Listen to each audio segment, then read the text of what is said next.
Isang high-tech na simbahan ang nakatakdang itayo sa Smoky Mountains sa Tondo, Maynila. Environment-friendly raw ang naturang simbahan. Ang mainit na balita hatid ni John Consulta.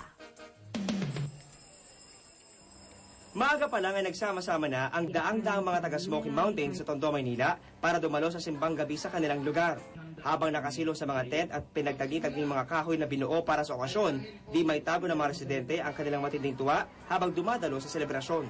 Ang dahilan, may tatayo na kasi sa kanilang lugar ang tinaguriang kauna-unahang Green Church sa mundo. Sa 2,000 metro kwadradong lupa na idonate sa simbahan itatayo ang Church of Hope o Dambana ng Pag-asa. Sasalamin daw ito sa pag-asang nakamit ng mga taong minsang namuhay sa basura.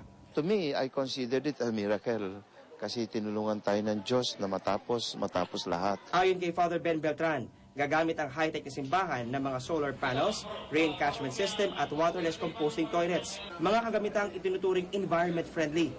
Magiging tulay din umano ang pagiging online ng parokya para mabigyan ng edukasyon ang mga bata at kabuhayan ng mga magulang sa komunidad.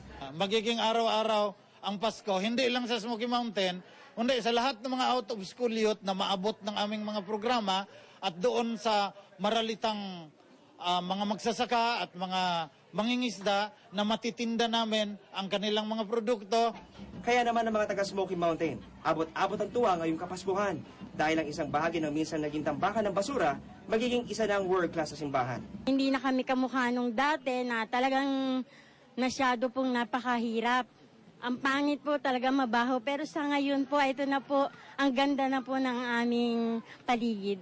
John Consulta, GMA News.